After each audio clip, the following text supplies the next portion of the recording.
MSNBC.com. We'll bring the results later on in the show. I do need 2 shows tonight. In fact, I need 3 shows tonight. And I am burning in the belly over this one. My next guest is, too, Congressman Peter Welch, Democrat of Vermont, member of the House Progressive Caucus. Am I overstating this?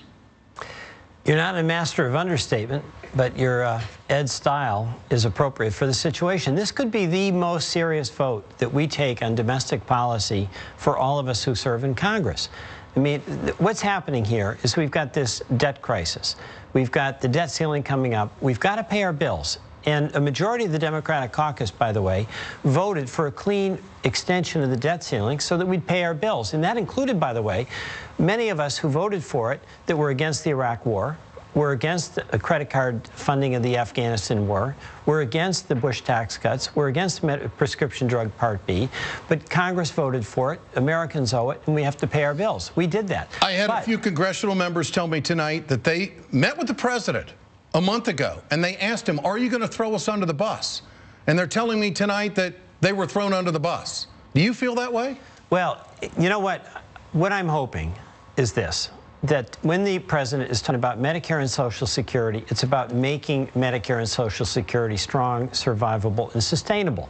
And when President Reagan and Speaker O'Neill, Democrat and Republican, joined hands on Social Security, it was about making it stronger. It wasn't about raiding Social Security to cover tax cuts for the rich.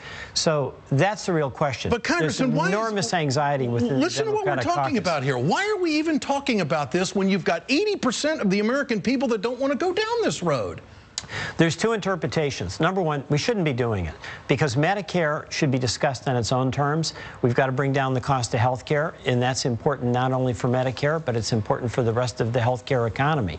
But it's not about using Medicare as a way to maintain tax cuts for the top 2% of Americans. Social Security is the absolute bedrock of middle-class security, and we cannot be using that as a piggy bank to pay for taxes. Will the president have Democratic support if he comes out with a plan that cuts the big 3 in any way, shape, or form? Will he get the votes? No, he won't. And this is where I have some optimism. In the Republican caucus, it's hard. They won't take yes for an answer. They basically want to drive government into the ground. But no doubt about that. Yesterday, the president had this to say about using the 14th Amendment of the Constitution to get around this debt situation. Here it is. I don't think we should even get to the constitutional issue. Congress has a responsibility to make sure we pay our bills. Today, Chuck Grassley, senator from Iowa, actually admitted that the president could use the 14th Amendment of the Constitution. Should he do it, in your opinion? You know what? I don't think he should. I think Congress should hold firm. I think the Democrats should hold firm. We should defend Social Security. We should defend Medicare. We shouldn't use a legalistic argument. This is about basic democratic values. Do we believe the middle class is entitled, when they get to be 65, to access to health care that they can afford?